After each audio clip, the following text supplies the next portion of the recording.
Welcome to the Spotlight series. Don't just survive, thrive. Most of us have experienced challenging times, now more than ever. The key is how we choose to respond, whether we merely survive or thrive. My name is Nicola Steele, founder of JJP Talent Solutions, an Australian IT recruitment company. With over 20 years' expertise, I provide insights on how you can transform your career to the next level. However, we are not just our careers. We are spouses, partners, parents, friends, etc., with a variety of needs and wants.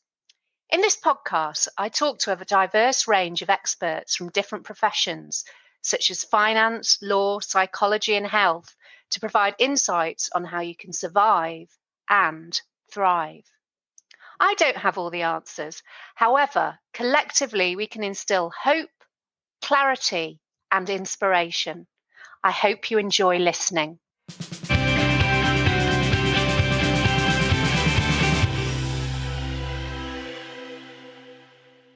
I am delighted to introduce Ceri Jury. Ceri is the CEO of Advancer, a virtual HR company which is on a mission to help businesses get HR confident. She has over 20 years' experience of people development, HR, and change management experience. Ceri, thank you for joining me on episode 9 of the Spotlight series. Don't just survive, thrive. Excellent. Thanks for having me. My pleasure. So, Ceri, please could you tell me more about yourself and what you do? So my background is that I came over to Australia from the UK in '99. I've worked in HR in one way or another since I arrived here, with my most recent sort of big job being in Queensland Health as the Executive Director in Workforce and Organisational Development for Metro North Hospital and Health Service. And after having a couple of big jobs in health that were impacting on family and other things, I decided to leave that environment and start my own business where I could help predominantly small to medium businesses, but also larger businesses with their HR needs. Perfect. And that's how Advancer was born, I believe. It absolutely was. And Advancer has the vision or the desire, I suppose, to increase capability and capacity within businesses so that they actually reduce their reliance on consultants such as myself, doing myself out of a job, essentially. So, with regards to Advancer, tell me, how does it blend tech and HR consultancy services? So one arm of Advancer is Advancer.ai, which is a machine learning and ultimately will be a artificial intelligence sort of type system, which can virtually be sent out, or not virtually, can be sent out to clients where they can look through their HR compliance and best practice HR management processes online. They answer a number of questions and rate themselves, and they get a report that shows them where their risks might be in terms of their HR compliance and how well they're doing in that HR space. Then, of course, through the HR services is if any of them need any help to develop things like policies, improve contracts, get some team development, leadership development, all of those sorts of things, then we can absolutely step in and work with them to give them the support and resources that they need. And we find this is particularly useful to those businesses who don't have on-site HR and who can't afford to have on-site HR, full-time HR. They can do a lot of this themselves. Therefore, someone can learn in their business on what's actually required. And they just need almost sort of a mentor or a coach sitting outside in the form of one of our consultants to help them along. And it basically gives them this comfort that they are actually compliant and they do actually have some good HR practices in there to make them, an employer that people will want to work with, essentially becoming HR confident. Perfect. So in terms of the type of clients that you work with, what kind of clients does Advancer help and make them HR confident? Yeah. So I've worked with, I've gone back into health and worked with them. I've gone into pharmaceutical companies. I've gone into other local government agencies. Those sort of people have been needing strategic planning, workforce planning, what does our workforce need to look like, etc. But I've also worked with some small to medium businesses who are looking at really getting their teams to be very productive, high performing, and looking at how actually they end up communicating with each other, holding themselves accountable, holding each other accountable, and creating a culture where that is actually something that is embraced and embedded into the organization rather than feared. Having a difficult conversation with someone, for example, around performance is less intimidating if you've already got an agreed to framework around which you can do it. So on the subject of high performing teams, how can companies really create high performing teams in the current crisis that we have at the moment? And then on the other side of that as well? The key to high performing teams really is to establish where everybody's strengths and weaknesses lie in the team. You can have a group of people essentially performing exactly the same day-to-day tasks, and each of them will have a different strength and an associated weakness. And some of those weaknesses are going to be allowable and some of them aren't. And some people will, rile each other up, whereas some people won't. And really understanding that in terms of and having those conversations around, what makes people tick and what really makes them thrive, I suppose, can be absolutely key for organizations to organize their work and, make sure that people are actually playing to their strengths. So in terms of diversity, but also complementing strengths and weaknesses. Absolutely. So one of the ones that I've used quite recently with a team, they were all software engineers. There were a number of people who are rather introverted. They didn't really get their energy from their peers. They really got it from themselves. And we ran through a team role personality, or it was not a personality, a team role behavioral test called Belbin, which identifies 9 different team roles. And we identified where they all sat on the continuum around these 9 different roles. We established where their strengths were and where as a team they actually had real gaps. So, for example, they were really great at developing their startup business. They were great at developing their product, but they had nobody out there marketing and nobody out there selling, which is problematic when you're trying to launch something on a new audience. It enabled them to go out and recruit to the gap that they saw, but also they understood where their strengths and weaknesses were. So they could also, they thought they might have to recruit 2 people. They actually only needed to recruit 1 because they could rejig what was going on in their existing team, which was a terrific outcome for them, saved them thousands. Absolutely. Definitely. And in terms of, we're in a really unique situation at the moment. So in terms of high performing teams, do the same rules apply where we are now, working from home, etc.? It's really tough for some individuals working from home at the moment. There are memes around the internet all over the place at the moment, with the introverts saying, yes, I've been training for this my whole life. And then you've got, the other ones saying, hey, introverts, check on your extroverted mates. They're not doing okay. They don't know how this works. And that is exceptionally true. So it requires a little bit more consideration with where we are at the moment.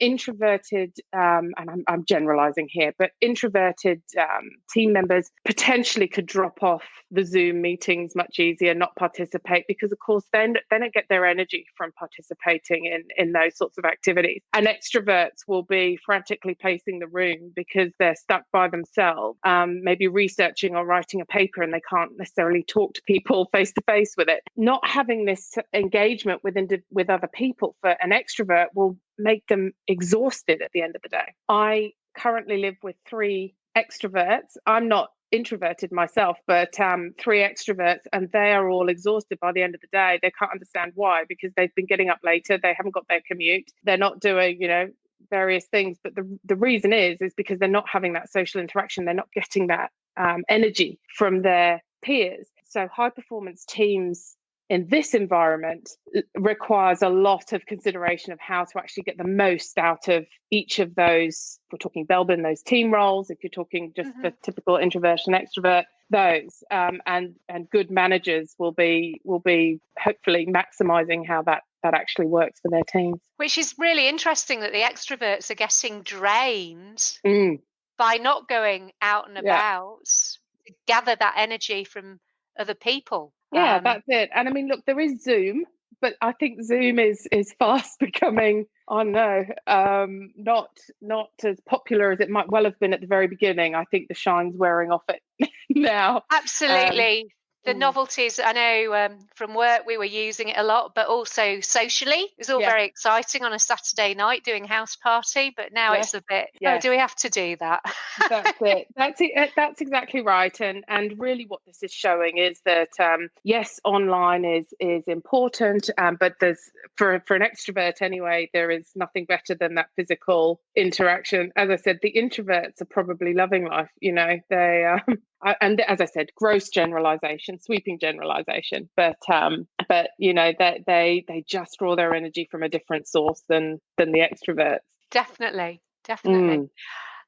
Which brings me on quite nicely to another initiative that you've got called Socially. Yes. So tell me a bit more about that and how it's solving the problems of social isolation and what have you. Well, look, social isolation is nothing new, really. It just wasn't maybe done on the scale that it's currently being done on. Increasingly leading up to even this lockdown, people were working from home, or they were working from more than one work location. There are statistics out there that suggest that we weren't all in the same office 9 to 5 all the time. And so Socially really is designed to ensure that there is some alleviation, I suppose, of any social isolation that comes with remote working from home, or being away from the workplace for a particular period of time, where you might crave that connection.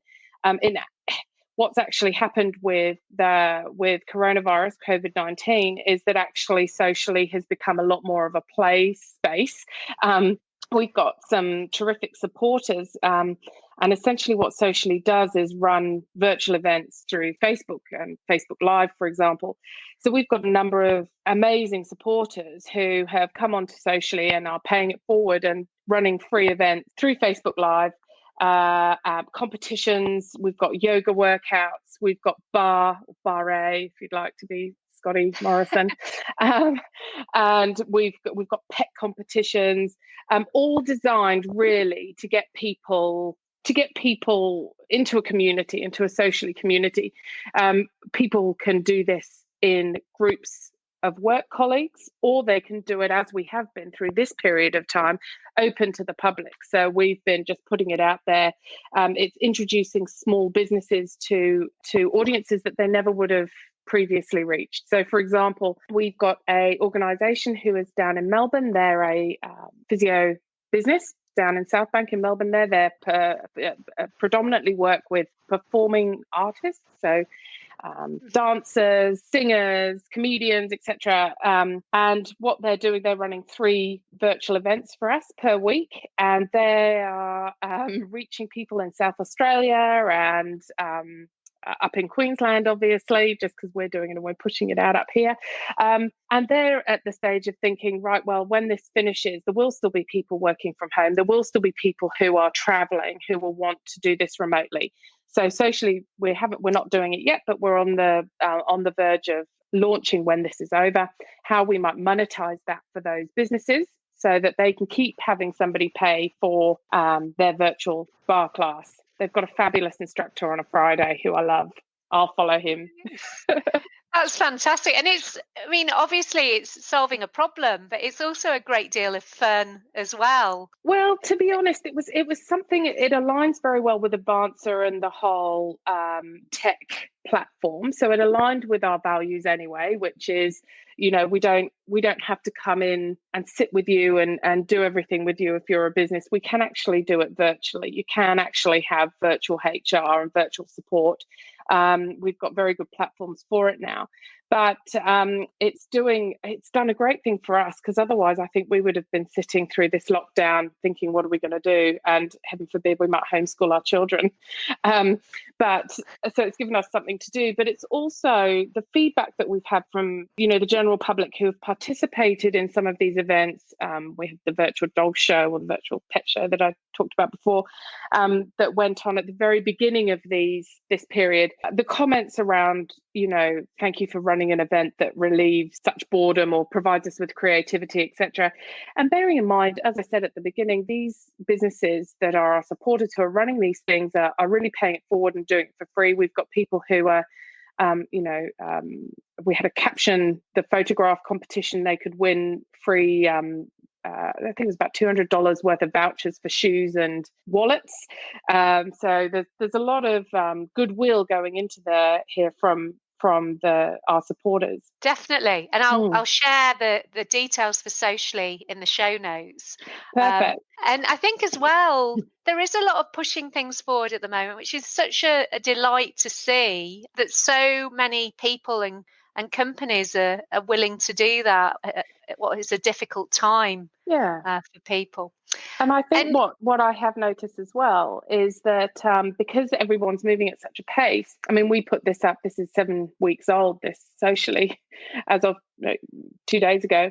People are very forgiving as well, because we're moving at such a pace that if something actually isn't perfect, that's okay. Whereas I think before we went into this, if something wasn't perfect, it might not necessarily have flown so well. Yeah, I think everybody's finding their feet, and people are less judgmental. Absolutely. Definitely in a lot of things you do, which actually you mentioned. And I think we're being much more accepting of working and schooling from home. Yes. Which you wrote a really fabulous blog last week that I read. But what advice would yours be about how people can best combine working from home and schooling from home? And that will depend on what personality little profiles you've got in your home. But one of the things that we've done here, we've got 2 kids that we've set up working from home here. And a couple of the key things that we've actually asked for them to do, and there will be a blog that's going out in a couple of days around this, is around getting themselves psychologically, I suppose, set up to work. So one is getting them into a routine. So just because they are at home, they still have breakfast by a particular time. They're still sitting down. They've had a shower. They've brushed their teeth by a particular time. We try and get lunch time at a particular time. Interestingly, both of ours are at 2 separate times. So but that's okay, just to add to the fun. And they obviously finish at the same time and then go out for a little bit of exercise or something. The second is we've got them set up. So they've got a particular spot in the house that they go that is dedicated to their schoolwork. And we've done this because, rolling out of bed and just pulling the laptop in front of you or sitting on the couch be great for your musculoskeletal system, but B, actually doesn't set you up psychologically for learning. And the third one is having a dress code. So my daughter actually is in her school uniform. That's something that they've asked for her to do. My son must have clothes on is the rule that we've set. He can't have his pajamas on. He has to get up, have a shower, and actually have clothes on, because all of these things actually turn your brain. And you would know yourself, if you're going to a meeting and you're in a suit and you've put your makeup on and you've done your hair, you feel ready to go to your meeting. If you roll up in your trackies, you're probably not quite so mentally prepared. So we're trying to get the kids to really mentally prepare. As I said, that routine, that setup, so they're going to the same spot and being dressed and prepared for homeschooling. So that's the kids. But actually, if you think about it, it's exactly the same for us. Not letting our routine be changed because we don't have the commute. So we don't just check the email before we go to breakfast or before we officially start work, because that can absolutely derail you if something comes through the night before that stops you having that good breakfast. Not sitting on the lounge where it's really easy to watch Netflix, being in a study or sitting at a spot that's your dedicated workspace. Working in your bedroom won't provide you with a great restful space the evening after the work day if you're doing that. And dressing up so you actually do feel ready for work. And we joke here, we've got business upstairs and party downstairs. So you might be Zooming with your nice top on, but you've got your board shorts on the bottom. That's still better than nothing. Well, you might as well be comfortable. Exactly. But it's all fairly simple advice. But it's funny watching it in my house. The youngest daughter, is more the extrovert that needs the people, but she's much more routine driven now. So we've set up a camping table for her. That's her work table. That means all her stuff is now migrating to the dining room table. She's taking over the place. But her sister, who's a teenager, tends to hide in a room a little bit more on her MacBook. And I think school is easier because they've got defined goals and outcomes that they need to get towards the end of a day. And I think that's where the work process, so parents working from home, having those goals, I'm going to do 2 things today or 3 things today. How much productivity am I actually going to get done? Having those discussions up front with your boss is going to be key to actually maintaining a harmonious relationship and moving forward when you have to go back to the workplace. So I think that's where schools benefit, and maybe work needs a little bit more structure around it. Yeah, and I find you can structure your own work day around your kids' school day to a certain extent. I mean, you and I are quite fortunate that our kids are of an age where they don't require too much supervision. I guess if you've got a little preppy, then it's more difficult. So in terms of going back to the office, how will the expectations have changed, do you think, with regards to employers of their employees? So that's a very interesting question. I believe that now that we have established that we can actually work from home, and that a number of people are actually quite productive when they're working from home, I think this concept of working from home there will be a little bit of a hangover of it. I think there will be a period of it.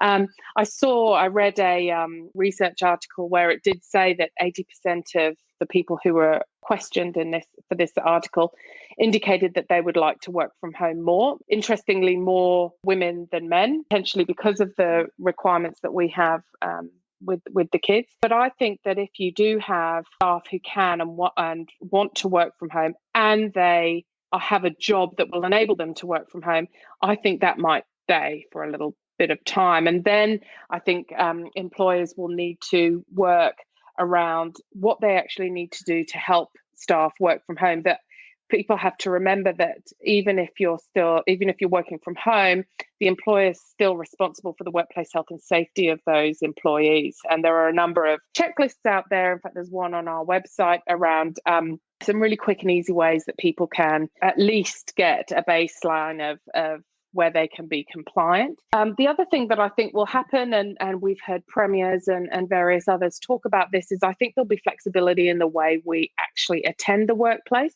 whether that might be alternate days of attendance or a staggered start and staggered finish, sort of more with rostered arrangements. I think that's going to have to be something that's worked out with employers and their staff, because there will be some people who are caught up in workplace arrangements who can't do that quite as flexibly as maybe others. But I think one thing's for sure, I don't think we'll be sitting having prolonged meetings in small meeting rooms. I think this Zoom, unfortunately, is here to stay for a little bit of time. And it has its advantages and disadvantages, but not having to do a daily commute be just a benefit in itself. Absolutely. Obviously. And as we spoke about before, you might find that those people who really do draw their energy from being by themselves might put their hand up to say, actually, I find I'm far more productive at home. That's not to say that they want to be there 5 days a week, but I know that a number of people personally, I know a number of people who work 5 days a week, but are in the office only 3 of them. And they find that a really great balance. I reckon personally, I would probably go back to work. I really do get my energy from others. I reckon my entire family, the dog's going to be horrified when we all go back to work. But you know, I think working from home will work for people and businesses. So a lot of your clients are tech startups.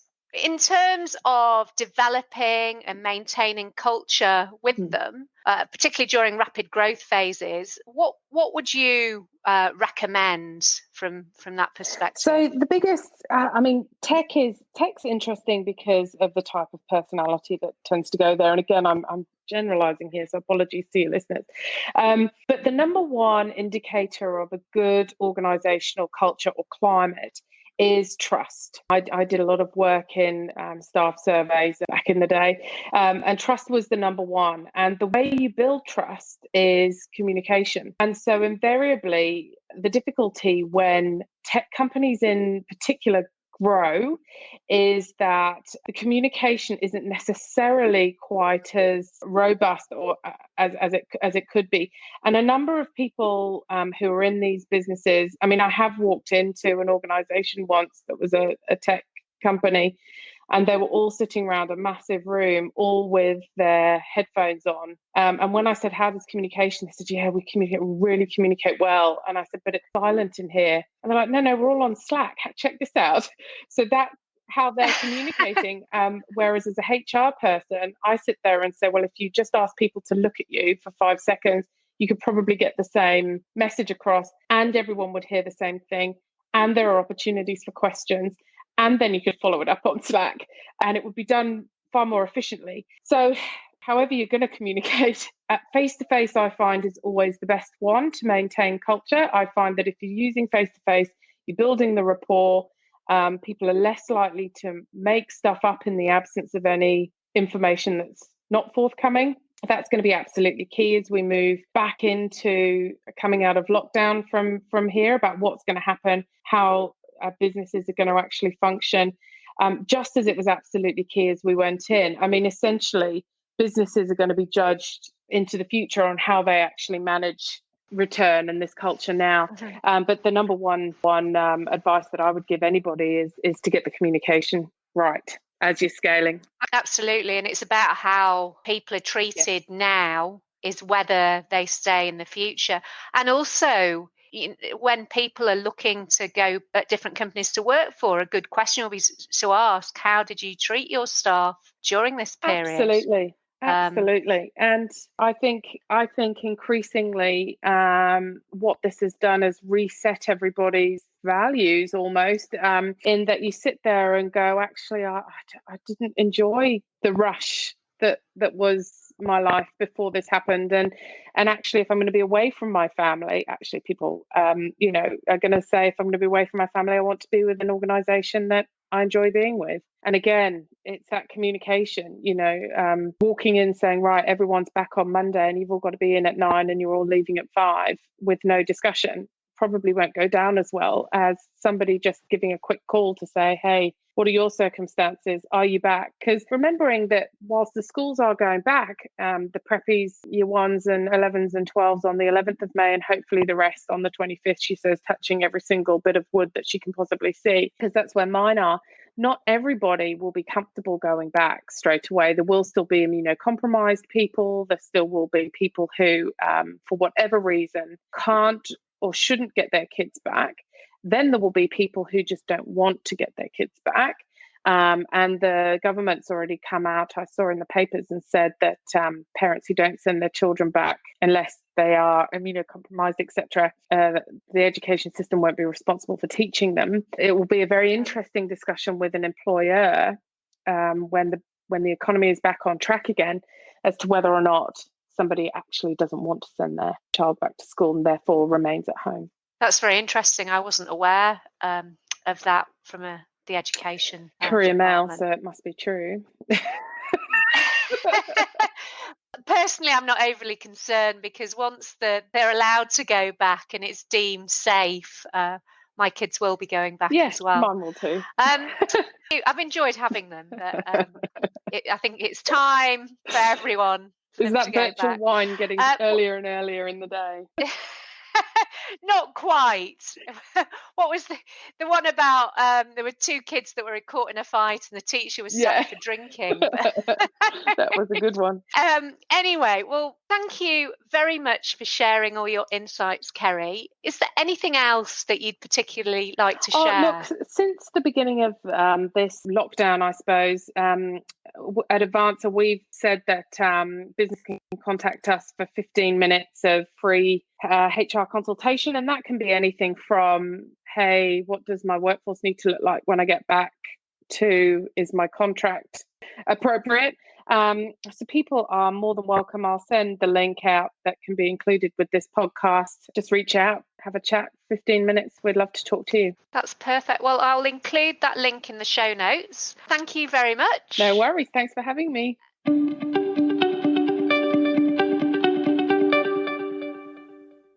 I hope that you enjoyed this episode.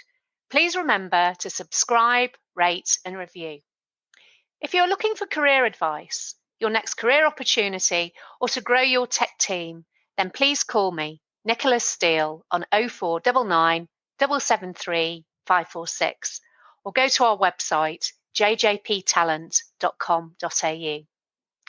The Don't Just Survive, Thrive podcast is part of the Spotlight series, which includes the YouTube channel, Spotlight on Software Development. If you want more insights into the software industry, particularly tech startups, then subscribe to the Spotlight on Software Development YouTube channel. Thank you for listening. Until next time.